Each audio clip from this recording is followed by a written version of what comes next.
எந்நாளுடைய சிவனே போற்றி, எந்நாட்டவர்க்கு இறைவா போற்றி, காவாய் கனகத் திரளே போற்றி, கைலை மலையானே போற்றி போற்றி. எல்லாம் வல்ல சிவனை வணங்கி உலகெங்கும் வாழும் அத்துணை மீனராசி நண்பர்களுக்கும் உங்கள் ஜோதிடர் ஆய்வாளன் கோவை குருமூர்த்தியின் இனிய வணக்கம். மீனராசி நண்பர்களே, இன்றைய தினம் நாம் காணக்கூடிய ஒரு அற்புதமான தலைப்பு குரு பகவான் வக்ர நிவர்த்தி பலன்.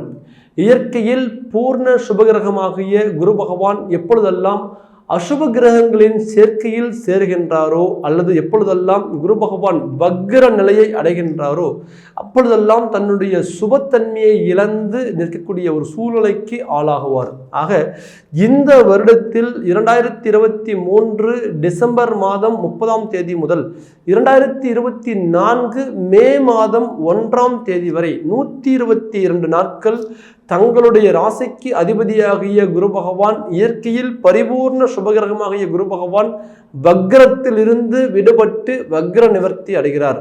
இந்த காலகட்டம் மீனராசி நண்பர்களுடைய வாழ்க்கையில மிகப்பெரிய தன வரவையும் மிகப்பெரிய செல்வாக்கையும் நல்ல ஒரு உயர்நிலையும் கொடுக்கும். இந்த காலகட்டம் உங்கள் வாழ்க்கைக்கு சரியாக 122 நாள் இதை முறையாக பயன்படுத்தும் பொழுது உங்கள் வாழ்க்கை கண்டிப்பாக ஒரு நல்ல நிலைமைக்கு வரக்கூடிய ஒரு தருணம் இருக்கும். இந்த காலகட்டத்தில் மீண்டும் உங்களுக்கு எது போல ஒரு மாற்றங்கள் இருக்குது, முன்னேற்றங்கள் இருக்குது அப்படிங்கிறத இந்த பதிவில் நம்ம எளிமையாக துல்லியமாக நம்ம பார்க்க போகிறோம். நம்ம சேனலில் முதல் முறையாக பார்க்கக்கூடியவங்க சப்ஸ்கிரைப் பண்ணிக்கோங்க, பெல் பட்டன் கிளிக் பண்ணி ஆல் ஆப்ஷன் கொடுத்துக்கோங்க. மீனராசி நண்பர்களே, நேர்மையான குணம் கொண்டவர்கள், அதே போல யதார்த்தமான குணம் கொண்டவர்கள், நியாயாதிபதிகள், தான் செய்த ஒரு சில தப்புன்னா மற்றவங்க சொல்றதுக்கு முன்னாடி என்னுடைய ஒரு செயலில் தப்பு இருக்கு அப்படின்னு சொல்லி சடனா ஒத்துக்கக்கூடிய ஒரு குணம் உடையவர்கள். அதே போல செய்யாத தப்புக்கு எவ்வளவு பெரிய ஒரு ஆள் வந்து பேசினாலும் நான் இப்படிதான், என் சைடில் தப்பு இல்லை அப்படின்ட்டு போல்டா எதிர்த்து நிற்கக்கூடிய ஒரு குணமும் உள்ளவர்கள். அப்போ இந்த ராசியில பிறந்தவங்க ஒருத்தரை வாழ வைக்கவும் முடியும், ஒருத்தரை அழிக்கவும் முடியும். ஆனா இதுவரையும் நீங்க ஒருத்தரை வாழ வச்சே பழகிருப்பீங்களே தவிர ஒருத்தரை நீங்க அழிச்சு பழக்கம் இல்லை, ஒருத்தருக்கு நீங்க உபத்திரியம் செய்தும் பழக்கம் இல்லை. எந்த இடத்துலையாவது நம்மளால ஒருத்தர் ஒரு பிரயோஜனப்பட்டு அவங்க வாழ்க்கை நல்லா இருக்குது அப்படின்னா நம்மளுடைய சந்ததிக்கு கூட அவங்களுடைய புண்ணியம், அவங்களுக்கு நம்ம செஞ்ச ஒரு சில உதவிகள், அவங்க நம்மளால பெற்ற ஒரு சில நன்மைகள், அவங்க அதனால சொன்ன ஒரு சில வார்த்தைகள் வந்து சேருமே அப்படி நினைக்கக்கூடிய ஒரு காலகட்டம் உங்களுடைய மனசுக்குள்ளேயும் இருக்கும். உங்களுடைய எண்ணங்களும் அந்த பூர்வ புண்ணியங்கள், ரெண்டாவது வந்து பார்த்தீங்கன்னா நம்ம செய்யற தான தர்மங்கள் தான் நம்மளை காப்பாற்றும் அப்படின்ட்டு உங்களால முடிஞ்சது இயலாதவங்களுக்கும் இல்லாதவங்களுக்கும் முடியாதவங்களுக்கும் கண்டிப்பா நீங்க உதவி பண்ணுவீங்க. அவ்வளவு ஒரு நல்ல குணம் உள்ள உங்களுக்கு கடந்த காலகட்டங்கள் வந்து பார்த்தீங்கன்னா மிகப்பெரிய ஒரு சவாலா மாறி ஒரு வாழ்க்கை ஒரு சுழல்ல சிக்கன ஒரு பந்து மாதிரி எந்த பக்கம் போறதுனே தெரியாம ஒரு தண்ணியில தாமரைப்பூ எப்படி தத்தளிச்சு நின்றுட்டு இருக்கோ அந்த மாதிரி இன்னைக்கு ஒரு திசை தெரியாம போராடிட்டு இருக்கிறீங்க அப்படின்னா இந்த சூழ்நிலை எதிர்க்க கூட வரக்கூடாது. காரணம் என்ன கேட்டீங்கன்னா, நீங்க பயணப்பட்ட காரியங்கள் எல்லாமே தடங்கள், நீங்க எடுத்த முடிவுகள் எல்லாமே சரிவு, தொழில் ரீதியாகவும் மிகப்பெரிய ஒரு பாதிப்பு, பொருளாதார ரீதியா மிக ஒரு சரிவு நீங்க சந்திச்சு உட்கார்ந்துருக்கிறீங்க. தனக்காரகன் என்று சொல்லக்கூடிய குரு பகவான் உங்களுடைய ராசிக்கு அதிபதி. இவர் 2ஆம் பாவகத்தில் சம்பந்தப்படுவது மிகப்பெரிய வளர்ச்சியை கொடுக்கும். கடந்த காலகட்டத்தில் இருந்தார், ஆனா ஏன் நீங்க வளரல? ஒரு கேள்வி. குரு பகவான் ராகு பகவானோட பின்னப்பட்டு அவருடைய சுபத்தன்மையை இழந்தார். அதே போல ராகு பகவானை விட்டு விலகி வரக்கூடிய ஒரு காலகட்டங்களில் வக்ரத்தில் சிக்கி அவருடைய முழு சுபத்தன்மையை இழந்தார். ஆக இந்த 2 காலகட்டங்கள் 2023 அப்படிங்கிறது மீனராசிகளுக்கு ஒரு பெரிய ஒரு சவாலாகவும் பெரிய ஒரு இழப்புகளை சந்திக்கக்கூடிய ஒரு வருடமாகவும் இருந்தது. இது ஒரு பக்கம் இருக்க 7 சனி ஆரம்ப காலகட்டம் அப்படிங்கக்கூடிய விரயஸ்தானத்தில் இருந்து கடந்த காலகட்டங்களில் உங்களுக்கு சரியான முறையில் ஒரு அடி கொடுத்துட்டு இருக்கு அப்படின்னா அந்த ஒரு கஷ்டங்களும் ஒரு மனிதனுக்கு ஒரு பக்கம் குரு பகவான் ராசிக்கு அதிபதி பலகீனம், மறுபக்கம் வந்து பார்த்தீங்கன்னா சனி பகவானும் நமக்கு சாதகமான நிலையில இல்லை, தொழில் ஸ்தானாதிபதியும் நமக்கு வந்து பார்த்தீங்கன்னா குரு பகவான் ராகு பகவானுடைய பிடியில தொழில் காரகனும் விரயஸ்தானத்துல. இது வந்து பார்த்தீங்கன்னா வாழ்ந்த வாழ்க்கைக்கு இந்த மாதிரி ஒரு சூழ்நிலையை நான் எப்பவுமே சந்திச்சது இல்லைங்க, நான் பிறந்ததிலிருந்து இப்போதான் இந்த இக்கட்டான சூழ்நிலையை சந்திக்கிறேன் அப்படிங்கக்கூடிய ஒரு சூழ்நிலை தான் மீனராசி என்பவர்களுக்கு கடந்த 2-3 வருட காலகட்டமாக. இந்த 3 வருட காலகட்டமாக முயற்சிகள் சாதகமாக இல்லை. ராகு பகவான் 3ஆம் பாவகத்தில் நீச்சதாரியில் இருந்தார், தனஸ்தானத்தில் ராகு பகவான் இருந்தார், குரு பகவான் போய் தனகாரகன் என்று சொல்லக்கூடிய குரு பகவான் சிக்கி தன வரவும் முயற்சிகளும் சரியான முறையில் இல்லாதனால உங்களுடைய வாழ்க்கையில முயற்சிகளுக்கான வெற்றி கிடைக்கல. நீங்க எவ்வளவோ முயற்சி பண்ணீங்க, ஆனா அதுக்கான வெற்றி வாய்ப்புகள் உங்களுக்கு அமையல. இன்னைய வரையும் நம்பின இடமெல்லாம் பகை, கொடுத்த இடமெல்லாம் சிக்கல், அதனால தேவையில்லாத மன உளைச்சல். நீங்க எத்தனை ஒரு தொழில் செஞ்சிருந்தாலும் அந்த தொழிலில் ஒரு சில சரிவுகள் இந்த நேரத்தில் உருவாகி இருக்கும். உங்களை மாதிரி தொழிலை வந்து பார்த்தீங்கன்னா திறமையாக கொண்டு போகக்கூடியவங்க யாரும் இல்லை. ஏன்னா உங்களுக்கு 10ஆம் பாவகாதிபதி குரு பகவான். அவ்வளவு நேர்மையாக, ஒழுக்கமாக, கௌரவமாக ஒரு தொழில் செய்யக்கூடியவங்க. உங்ககிட்ட பொருள் வாங்கி நான் ஏமாந்துட்டேன், இல்லை உங்ககிட்ட பணம் கொடுத்து நான் ஏமாந்துட்டேன் அப்படின்னு யாருமே வந்து நம்ம முன்னாடி நின்றக்கூடாது அப்படின்னு நினைக்கக்கூடியவங்க. அவங்க ஒரு கஷ்டத்தில் இருக்கிறாங்கன்னு தெரிஞ்சா, நம்மளால அவங்க பாதிச்சிட்டாங்கன்னு தெரிஞ்சா அவங்க கேட்கறதுக்கு முன்னாடி ஓடி போய் உதவி பண்ணிடுவீங்க. அவ்வளவு ஒரு எளிமையான முறையில் தொழில் செய்யக்கூடிய நீங்க, ஒரு கரெக்டான முறையில் தொழிலை வழிநடத்தக்கூடிய நீங்க, உங்களுடைய வாழ்க்கையில் இப்போ என்ன நடந்ததுன்னே தெரியல, எல்லாமே தலைகீழாக மாறி ஒரு சுனாமி வந்துட்டு போனால் எப்படி எல்லாம் புரட்டி போட்டுட்டு போகுமோ அந்த மாதிரி இந்த 2 வருஷமா அப்படியே தலைகீழாக மாறி போயிட்டு இருக்குன்னா, கண்டிப்பாக இந்த ஒரு இடத்துல எதிரிகளுக்கு கூட மீண்டும் சொல்கிறேன், இந்த நிலைமை வரக்கூடாது அப்படின்னு நீங்கள் நினைப்பீங்க. கண்டிப்பாக நீங்கள் அந்த ஒரு ஒரு உளைச்சலில் இருக்கிறீங்க. நீங்க பட்ட அந்த வழிகளுக்கும் அந்த ஒரு வளர்ச்சி தரங்களுக்கும் இந்த ஒரு தருணம் சரியான முறையில இந்த குரு பகவானுடைய வக்ர நிவர்த்தி உங்களுக்கு பலம் பெற போகின்றது. ஏன்னா முதல் கட்டமாக உங்களுடைய ராசிக்கு அதிபதி பிளஸ் தொழில் ஸ்தானாதிபதி அவர் உங்களுக்கு ஒரு சுபத்தன்மை அடைகிறார். இந்த சுபத்தன்மை உங்களுக்கு மிகப்பெரிய சவாலாகவும் மிகப்பெரிய போராட்டமாகவும் இருந்த ஒரு வாழ்க்கையிலிருந்து உங்களை வெளியில கொண்டு வரத்துக்கு இந்த குரு பகவான் உங்களுக்கு அழகா வழிகாட்டுவார். இதுதான் உங்களுடைய பாதை, இதுதான் உங்களுடைய ஒரு வழி. இந்த வழியில நீங்க பயணம் பண்ணுங்க. நீங்க சரியான முறையில சரியான இடத்துக்கு போய் நீங்க சேருவீங்க அப்படிங்கக்கூடிய ஒரு வழியை காட்டக்கூடிய ஒரு ஸ்தானம். தொழில் முறையில ஒரு நல்ல ஒரு மாற்றங்கள் கிடைக்கும். புதிய உறவுகளை சேர்ப்பீங்க, புதிய விதமான பார்ட்னர்களை உருவாக்குவீங்க. தொழில் வந்து பார்த்தீங்கன்னா இப்போ இருக்கக்கூடிய லெவலில் இருந்து அடுத்த கட்டத்துக்கு நீங்கள் கொண்டு போகிறதுக்குரிய முயற்சிகள் பண்ணுவீங்க. அதில் நீங்கள் சாதிச்சு காமிப்பீங்க. 122 நாள் உங்களுடைய முயற்சிகள் உங்களுக்கு கை கொடுக்கும். அதே போல் உங்களை மாதிரி வந்து பார்த்தீங்கன்னா குடும்பத்தை சரியான முறையில் கவனித்து குடும்பத்தை வந்து பார்த்தீங்கன்னா வழி நடத்தக்கூடியவங்க யாரும் இல்லை. ஏன்னு கேட்டிங்கன்னா உங்களுடைய குடும்ப ஸ்தானாதிபதி என்று சொல்லக்கூடியவர் செவ்வாய் பகவான். அவ்வளவு பொறுப்பாக அவ்வளவு அழகாக நீங்கள் வந்து பார்த்தீங்கன்னா குடும்பத்தை கொண்டு போவீங்க. இந்த குடும்பஸ்தானத்துல தான் ராகு பகவானும் குரு பகவானும் குரு சண்டால யோக அமைப்பில் அமர்ந்தாங்க. இந்த நிலை உங்களுக்கு சரியான ஒரு பெரிய ஒரு சுழற்சி, ஒரு சரியான அழகா போயிட்டு இருந்த இந்த வாழ்க்கை இன்னைக்கு வந்து பார்த்தீங்கன்னா யார் கண்ணு பட்டுச்சுன்னு தெரியல. இன்னைக்கு செதறி போய் நிற்கிறேங்க. என்ன மாதிரி என் குடும்பத்தை வழிநடத்தினவங்க இல்லை, இன்னைக்கு என்ன மாதிரி என் குடும்பத்தை கைவிட்டவங்களும் இல்லை. ஏதோ ஒரு காரணத்தினால அவங்களை விட்டுட்டு நான் விலகி நிற்கிற சூழ்நிலை உருவாயிருச்சு அப்படிங்கக்கூடிய தடங்கள்ல இன்னைக்கு இருக்கிறீங்க. அழகா நீங்க வந்து பார்த்தீங்கன்னா விட்டு கொடுத்தும் போயிருப்பீங்க, அட்ஜஸ்ட் பண்ணியும் போயிருப்பீங்க. எவ்வளவு நீங்க வந்து பார்த்தீங்கன்னா இறங்கி போக முடியுமோ அவ்வளவு இறங்கி போயும் அந்த வாழ்க்கை உங்களுக்கு நிலைக்கல. இதனால வந்து பார்த்தீங்கன்னா பெரிய மன உளைச்சல். அதே போல நிறைய பேருக்கு பாருங்க வாழ்க்கை இருக்கு, ஆனா அந்த வாழ்க்கையில நிம்மதி இல்லை. தொடர்ந்து ஓரியாட்டம், தொடர்ந்து போராட்டம், ஏதோ ஒரு வகையில தொடர்ந்து வந்து பார்த்தீங்கன்னா சண்டைகள் போயிட்டே இருக்குது. அப்படிங்கக்கூடிய ஒரு சூழ்நிலையில இருக்கக்கூடியவங்களும் இந்த தருணத்தில் இருப்பீங்க. ஒரு பக்கம் குடும்பஸ்தானத்தில் ராகு பகவான், மறுபக்கம் உங்களுக்கு வந்து பார்த்தீங்கன்னா ராசிக்கு அதிபதி போய் ராகுவோட சம்பந்தத்தில் இருந்தாரு. இந்த எல்லாமே வந்து பார்த்தீங்கன்னா மீனராசி நண்பர்களால் சுயமா சிந்திக்கிறதுக்கோ சுயமா நீங்க வந்து பார்த்தீங்கன்னா ஒரு முடிவுகள் எடுக்கிறதுக்கோ நல்ல அமைதியா இருக்கிறதுக்கோ விட்டிருக்காது. இந்த நேரத்துல குடும்ப உறவுகள்ல கண்டிப்பா கொஞ்சம் கவனமா இருங்க. உங்களுடைய உறவுகளுக்குள்ள இருக்கக்கூடிய ஒரு பிரச்சனைகளை இந்த குரு பகவான் அழகா வழிநடத்தி கொண்டு வந்து உங்களை ஒரு அற்புதமான ஒரு ஸ்தானத்துல அமரக்கூடிய ஒரு வாய்ப்பா கொடுத்துருவார். குடும்ப பிரச்சனைகள் தீரும். அதே போல கணவன் மனைவி உறவு முறைகளுக்குள்ள இருக்கக்கூடிய கருத்து வேறுபாடுகள்ல மிக முக்கியமான ஒரு கருத்து வேறுபாடு ஈகோ ப்ராப்ளம். இந்த ராகு பிளஸ் குரு ராசிக்கு அதிபதியோட ராகு சேரும் போதெல்லாம் நாம் பெரியவனா நீ பெரியவனா அப்படிங்கக்கூடிய அந்த ஈகோ கிளாஸ் ஆகும். இந்த நேரத்தில் முடிஞ்ச வரையும் உங்களுடைய ஈகோவை விட்டு நீங்கள் பரஸ்பரமாக உட்காந்து பேசும் பொழுது உங்களுடைய லைஃப் இன்னைக்கு வேற ஸ்டைலுக்கு மாறி எதிரிக்கு முன்னாடி கேவலம் இல்லாமல் நம்ம வாழக்கூடிய ஒரு வாழ்க்கைக்கு ஒரு அர்த்தம் இருக்க அளவுக்கு வாழ்ந்து காமிக்கக்கூடிய ஒரு வாய்ப்பை கண்டிப்பாக இந்த பிரபஞ்சம் உங்களுக்கு கொடுக்கும். ஏன்னா நீங்கள் நினைக்கிறது அதுதான், சார் என் குடும்பத்துக்குள்ளே எவ்வளோ வேணாலும் நான் அவமானப்பட்டுட்டு போயிடலாம், ஆனால் எனக்கு எதிரிக்கு முன்னாடி கண்டிப்பாக நான் தலை குனிஞ்சு நின்றக்கூடாது.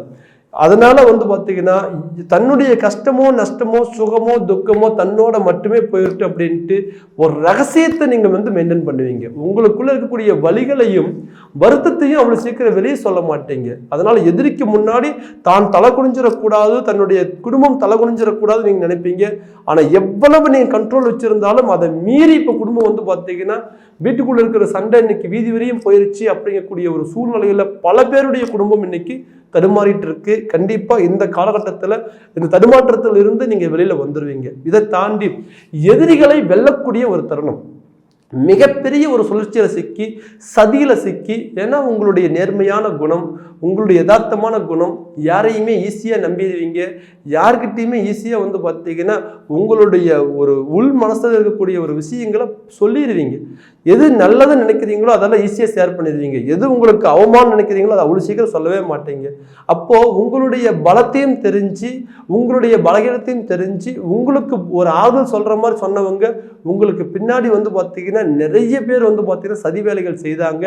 நீங்க சதி வேலை செய்யறவங்களை பெருசா நீங்க மைண்ட்ல எடுத்துக்கவே மாட்டீங்க. யாரோ என்னமோ எப்படியோ பேசிட்டு போகட்டும், நான் என்னுடைய நிலையில சரியா இருக்கிறேன், எனக்கு தேவை என்னுடைய குடும்பம், என்னுடைய தொழில், என்னுடைய வளர்ச்சி, என்னுடைய வாழ்க்கை, இந்த இடத்துல மட்டுமே இருப்பீங்க. மற்றவங்களை பத்தி நீங்க யோசிக்கவே மாட்டீங்க.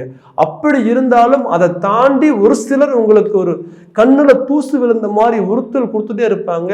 அவங்களையும் இந்த நேரத்தில் நீங்க வெல்லக்கூடிய ஒரு தருணமா இருக்கும். அதே போல மீனராசி நண்பர்கள், தொழிற்சானாதிபதி குரு பகவான் பாதிக்கப்பட்ட காலகட்டத்தில் இருந்து பெரிய லெவல்ல பொருளாதாரத்துல அடி வாங்கி அந்த அடியிலிருந்து நம்ம மேலே வர முடியாத ஒரு சூழ்நிலையில இன்னைக்கு கையில இருந்ததெல்லாம் நகையா இருந்தாலும் அடமானம், வீடா இருந்தாலும் பேங்க்ல லோன், லேண்டா இருந்தாலுமே கூட அடமான கடன்ல போயிட்டு இருக்கு. அப்படிங்கக்கூடிய ஒரு சில எங்கெங்கெல்லாம் கடன் வாங்க முடியுமோ எல்லா பக்கம் வாங்கியாச்சுங்க, இதுக்கு மேல எங்கேயும் வாங்க முடியாது, என்ன பண்றதுன்னு தெரியல, என்னுடைய குடும்பத்தை எப்படி சரி பண்ணி கொண்டு வரதுன்னு தெரியல, வீட்டுக்கே தெரியாத கடன் வாங்கி வச்சிருக்கேன், இது எப்படியாவது கட்டிடணும், வீட்டுக்கு தெரிஞ்சா ரொம்ப மனசுல கஷ்டப்படுவாங்க அப்படின்னு தன்னுடைய கஷ்டத்தை கூட வெளியே சொல்லிக்காம தன் கூட குடும்பத்துல பிறந்தவங்க அதே மாதிரி தன்னுடைய மனைவிக்கும் தன்னுடைய குழந்தைகளுக்கும் சொல்லாம கூட அந்த கடன் சுமையை உள்ள ஏத்துக்கிட்டு தினம் தினம் நிம்மதி இல்லாம இருக்கிறீங்க. ஒரு நல்ல சந்தோஷமான முறையில செயல்பட முடியாம இருக்கக்கூடிய மீனராசி நண்பர்களுக்கு இந்த தருணம்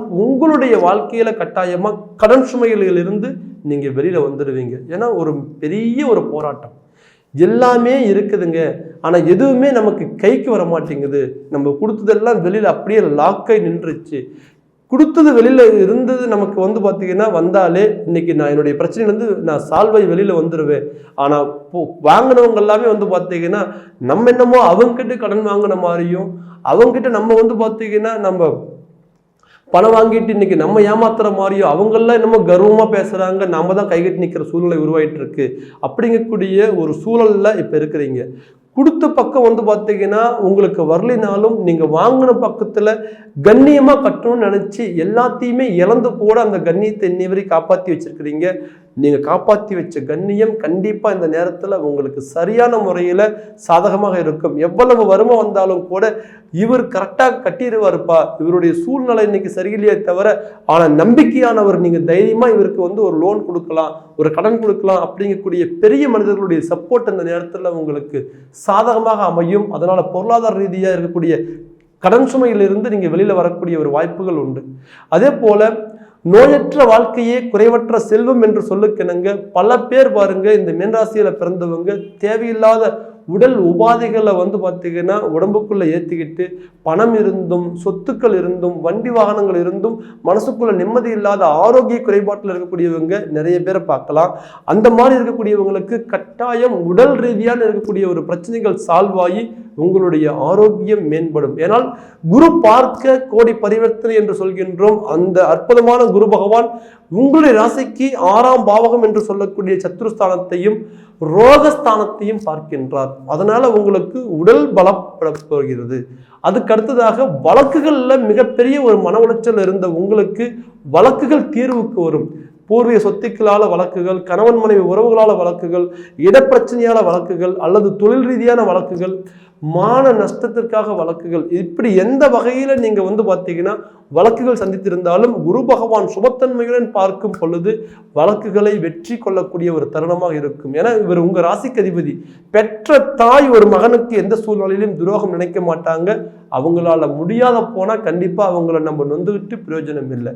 ஆக தன்னுடைய தாய் இன்னைக்கு சுபத்தானத்தில் இருந்து உங்களை காப்பாற்றுற நிலைமையில இருக்கிறாங்க. கண்டிப்பா உங்களை காப்பாத்தி நீங்க கஷ்டப்படுற ஒரு விஷயங்கள் இருந்து வெளியில கொண்டு வரக்கூடிய ஒரு பலம் இந்த 122 நாள்ல உங்களுக்கு கட்டாயம் அமையும். இதை தாண்டி உங்களுடைய 8ஆம் பாவகம் என்று சொல்லக்கூடிய மறைமுகஸ்தானத்தில் இருக்கக்கூடிய ஒரு சில பிரச்சனைகள், ஆயுள் ஆரோக்கிய ரீதியா இருக்கக்கூடிய ஒரு பாதிப்புகளும், அதே நேரத்துல வரவே வராது அப்படின்னு நினைச்ச ஒரு சில தனங்கள் இந்த நேரத்துல சேரும். ஏன்னா மறைமுகமான சொத்துக்களையும், நமக்கு வராது நினைச்ச ஒரு சில காரியங்களையும், நடக்காது நினைச்ச ஒரு சில காரியங்களையும் திடீர்னு பார்த்தீங்கன்னா நமக்கு நடக்க வைக்கக்கூடிய ஒரு ஸ்தானம் தான் 8ஆம் பாவகம். அதிர்ஷ்டம் கொடுக்க ஆரம்பித்தால் 8ஆம் பாவகத்தை விட வேற எந்த கிரகமும் சிறப்பாக செயல்பட்டு கொடுக்க முடியாது. அப்படி இந்த காலகட்டங்களில் குரு பகவான் 8ஆம் பாவகத்தை சம்பந்தப்படுகிறார், நேரடி பார்வையாக பார்க்கின்றார். அப்போ மறைமுக அதிர்ஷ்டங்கள், வெளிநாடு பயணங்கள், அல்லது வெளிநாட்டில் உள்ளவர்களுடைய வாழ்க்கை முன்னேற்றங்கள், உயர் பதவிகள், உங்களுக்கான ஒரு பேர், புகழ், கௌரவம், அந்தஸ்து, இது எல்லாமே இந்த நேரத்தில் சரியான முறையில் உங்களுக்கான ஒரு வளர்ச்சியை கொடுப்பார். 8ஆம் பாவகம்ங்கிறது அவமானம், 8ஆம் பாவம்ங்கிறது போராட்டம், 8ஆம் பாவம்ங்கிறது பார்த்தீங்கன்னா கடன், நோய் அப்படி சொல்கிறோம். இந்த இடங்களில் உள்ள மைனஸை குரு பகவான் நமக்கு ப்ளஸ்ஸாக மாற்றி கொடுப்பார். ஆக இந்த காலகட்டம் மீனராசி நண்பர்களுடைய வாழ்க்கையில் மிகப்பெரிய ஒரு மாற்றத்தையும் நல்ல முன்னேற்றத்தையும் கொடுக்கக்கூடிய காலகட்டமாக அமையக்கூடிய தருணமே இந்த 122 நாட்கள். 2024 மே மாதம் 1ஆம் தேதி வரையும் ஒரு அற்புதமான ஒரு வளர்ச்சியை நீங்க வாழ போறீங்க. இதை சரியான முறையில பயன்படுத்தி உங்க வாழ்க்கையில மென்மேலும் வளர என்னுடைய மனமார்ந்த வாழ்த்துக்கள். இந்த தருணத்துல நீங்க பார்த்துக்க வேண்டியது, உங்களுடைய சுய ஜாதகம் சாதகமாக இருக்கின்றதா? நிறைய பேருடைய வாழ்க்கையில கோச்சார பலன்கள் சரியாக அமையும் பொழுதும் கூட அவங்களுடைய திசா புத்திகள் சாதகம் இல்லாத நிலையில இந்த வாய்ப்பை இழந்துடுறாங்க. ஆக இந்த தருணத்துல உங்களுடைய ஜாதக ரீதியா நமக்கு சுப திசைகள் இருக்கா, இந்த கோச்சார பலன் நமக்கு முழுமையா சேருமா அப்படிங்கிறது நீங்க தெரிஞ்சு உங்க வாழ்க்கையை அடுத்த கட்டத்துக்கு கொண்டு போவாங்க. அப்படி துல்லியமா பார்த்துக்க நினைக்கக்கூடியவங்க கீழே இருக்கிற நம்பருக்கு ஃபோன் பண்ணுங்க, உங்களுக்கான அப்பாயின்மெண்ட் பதிவு பண்ணுங்க. உங்களுக்கான பலன்களை துல்லியமா நீங்க தெரிஞ்சு உங்க வாழ்க்கையை அடுத்தடுத்த இலக்குக்கு கொண்டு போவாங்க. கட்டாயம் நீங்க மென்மேலும் வளர்வீங்க. உங்களுக்கான அடுத்த நிலை இருக்கு, உங்களுக்கான அடுத்த வளர்ச்சிகள் இருக்கு. இப்ப 7 சனி நடக்குது, அதனால நம்ம கஷ்டப்பட்டுருவோம் அப்படிங்கிற ஒரு சின்ன ஒரு தாட்டு கூட உங்களுக்கு வேண்டாம். ராசிக்கு அதிபதி சரியான முறையில் உங்களுக்கு இந்த 5 மாத காலகட்டங்கள் உங்களுக்கு சாதகமான நிலையில் இருக்க போகின்றார். ஏறக்குறைய 4 மாதங்கள், மே மாதம் 1ஆம் தேதி வரையும் இந்த 4 மாதங்கள்ல மிகப்பெரிய ஒரு வளர்ச்சியற்ற எல்லாம் வல்ல இறைவனை இந்த நேரத்தில் நான் பிரார்த்திக்கிறேன். மற்றும் ஒரு அழகான தருணத்துல அற்புதமான பதிவுல உங்களை சந்திக்கும் வரை உங்களிடமிருந்து விடைபெறுவது உங்கள் ஜோதிடர் ஆய்வாளன் கோவை குருமூர்த்தி. நன்றி, வணக்கம்.